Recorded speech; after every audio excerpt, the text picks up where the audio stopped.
After losing 9 straight games and now coming in with the record of 1-9 in 4th place in the NFC West, what changes does Jed York have to look at making to put out the fire in San Francisco?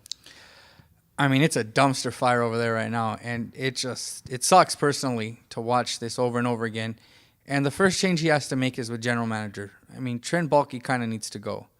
His picks haven't produced. He was gifted a really stacked roster, and that was a curse because what did he do? What do normally teams do? Well, we can't really draft this linebacker because we have these 2 great ones. Well, we'll draft somebody who's hurt or somebody who's a project, and he did that. There's a start drafting for need instead of the best players available. Exactly, and what he did, and every 49er fan knows about the Trent Baalke all ACL team because he drafted literally. This guy's would have been a 2nd round pick. He got him in the 4th with a torn ACL, but he never came through. Tank Carradine. You know, I was a running back from South Carolina, I forget his name. Torn ACL, never played for us. You know, it was player after player, and his picks haven't produced. When was the last time you saw a star 49er player come through that team that was drafted? It's been a long time. Now, he can find maybe an Aaron Lynch, who I think is pretty good. He's found a couple pieces, but he's been in that front office role for a few years now, and he's failed to produce talent. He's failed to draft talent. He's drafted players that were hurt. He's drafted them and put them in positions not to win. You draft a defensive end out of Florida State in Tank Carradine. You have him bulk up to be on the line in a 3-man front, and now you try to have him slim down and play outside linebacker, and it just ruined his career. Yeah. You didn't put the talent in the position to win. You know, you go ahead and you haven't used your free agent cap, and I think we agree on our free agent policy. You don't go get the big splash. You don't go waste the money on the big name player. But man, the middle linebackers for the 49ers are garbage. Yeah, they are. It's not like you can't find a decent fill-in linebacker, or a couple of weeks into free agency and get a good deal. Exactly. Even if I have to, let's say there's a linebacker that he would just example round number. He wants $1 million. He's not a star, but he's depth player. And even we pay 1.5, that's $500,000 to get depth. You know, and he didn't do that. His big free agency signing was Torrey Smith, who is hurt now. Hasn't produced in this offense. You know, they got him because you thought, oh, he'll run down the field and Cap's giant arm will get him, throw the ball. And they haven't connected. They haven't been on the same page. You know, he hasn't produced as a general manager. I think you have to make sure you get talent. You got to be able to price talent in the free agency market, and he's done neither. So he has to go. You know, Colin Kaepernick, I mean, it depends. He's done good, and, he's about a 50% thrower right now. He's about, I want to say. But in that Chip Kelly offense, you need an accurate quarterback to make it work. Yeah, and I'd like to see if you give him some time. He was hurt. I'll give him that. He was hurt. He didn't participate in off-season conditioning. He didn't participate in the drills and everything. Yeah, he got into the season late. Yeah, and he's a guy that probably needs a lot of training and a lot of work to be able to get up to even accurate levels. Yeah. He looks pretty good. He's still rusty. I'm on the board with him. The defensive coordinators to go. Jim O'Neill, just pack your shit and leave. Yeah. Just go. I don't care where you go. Go back to Ohio. Go back to Cleveland. You have these young players thinking too much. You fail to put in right talent. You're getting just gashed up the middle of the run. I mean, it was ridiculula We managed, I'm still Garrett shocked. Blunt had a field day this weekend. Yeah. We were able to stop David Johnson. We held him to I think 80-something, 90-something yards. That was a shock in and of itself. When you say we're holding people to 80-something, 90-something yards, that's still not that good. No. But, that's like 40 yards, in Niners. That's, but you can't stop the run. You're a bad defense. Yeah. That's just step number one. You can say, oh, well, we're not great against the run, but you can slow down the run. But when you can't stop the run, when your defensive ends, your prized possessions, 2 first-rounders in Eric Armstead, DeForest Buckner, are getting blown off the line time after time and again because they're having to think, because the scheme is too complicated. These guys are 6'8", 300-pound monsters. Yeah. They should just go forward, destroy guards, blow through gaps. And even if they get pinned down, that's when you have your linebackers. You create space for your linebackers to tackle, and they do not do that. They don't put their team in position to win as far as the defense goes, and Jim O'Neill has to go. And now it brings us to the $6 million question in Chip Kelly. I wouldn't shed tears for Chip Kelly leaving, and I think Jed York he sees something in Chip Kelly. And for people who listen to First Take, it's Jed York, not Ned York. Okay, just throwing that out there.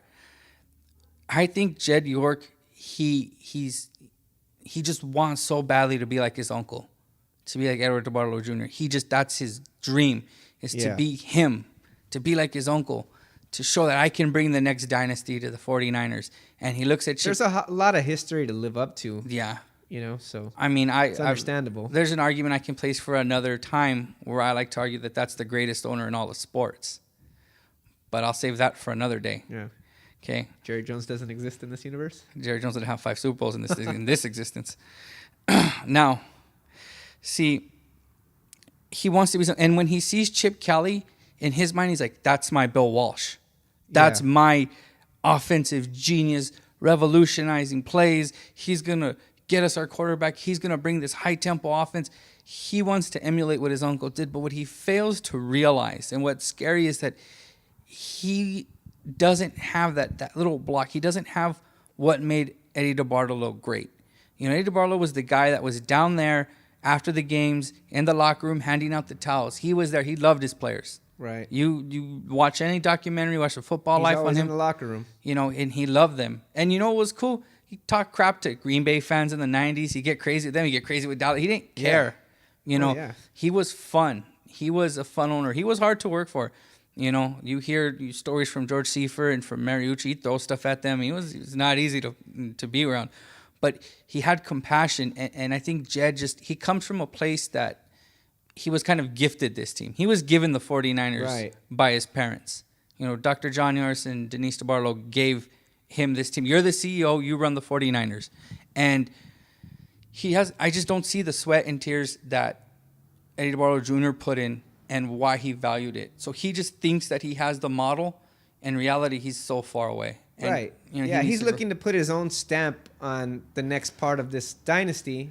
But at the same time, like I said before, he's got to be his own man. And I think that part of that was getting rid of Jim Harbaugh. And that's the one that infuriates 49ers fans. You have guys like Stephen A. Smith who don't know anything about the situation. And I'd say it again, Stephen A. Smith, the guy you listen to on First Take, doesn't know jack about what happened. He probably didn't even know the 49ers existed until Chip Kelly got there. He's like, oh, my hate went to San Francisco now. My racism went there. And the truth of the matter is, Eddie DeBartolo Jr., greatest owner without a doubt in San Francisco, wouldn't have put up with Jim Harbaugh's crap either. You're not going to tell the owner of your team, get out of here, this is for men only.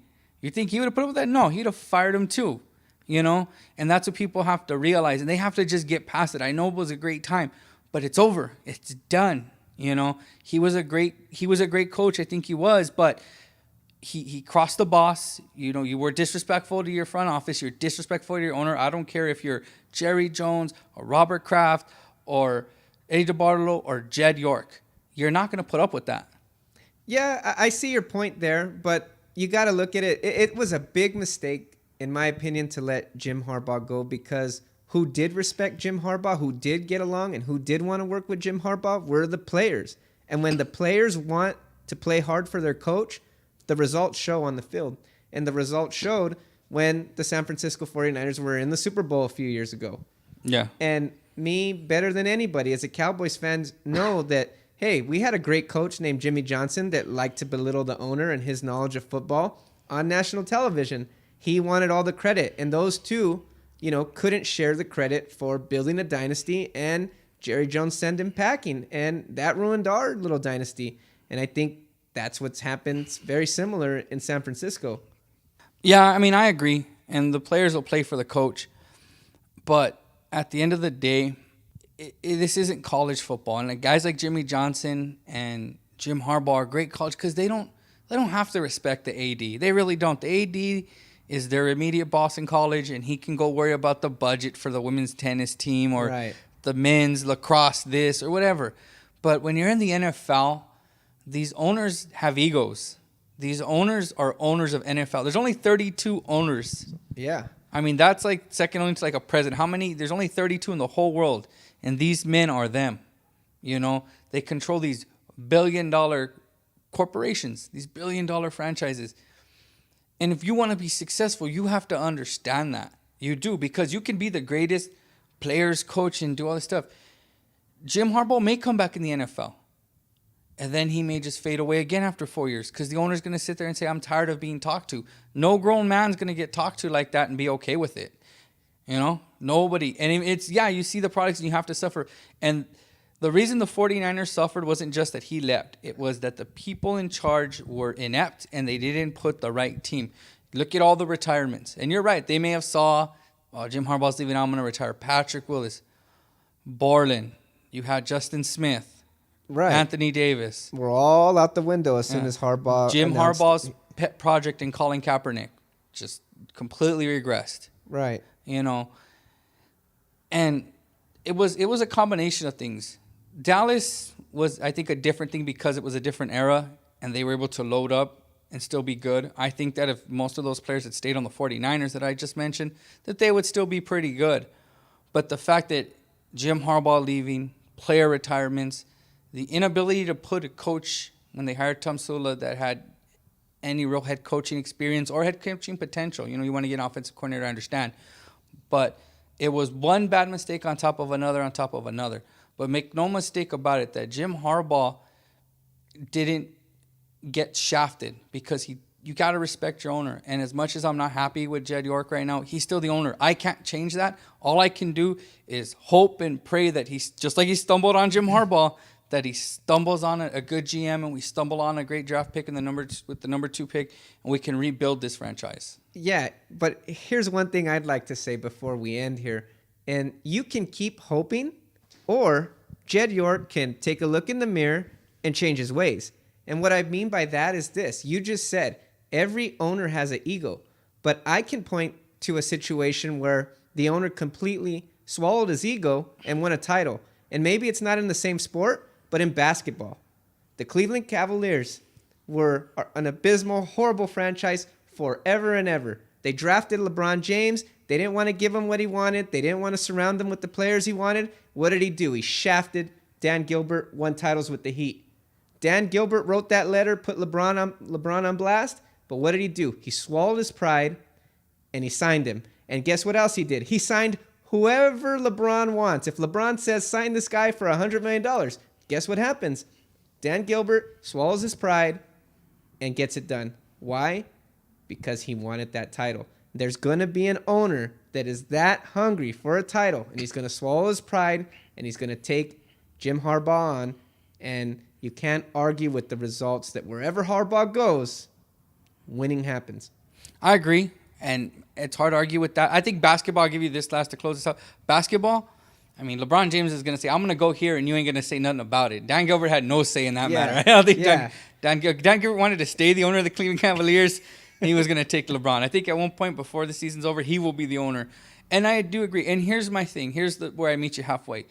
If there was a common policy, because there were rough patches between DeBartolo and Walsh, if there was proper people in there that could be somebody that could talk to Jim Harbaugh and say, hey, you shouldn't talk to Jed like that. Come on, man, he's the owner. To talk reason into Jed, to talk reason into John, and to have them meet and comment down. Like, you guys have a dynasty you can make here.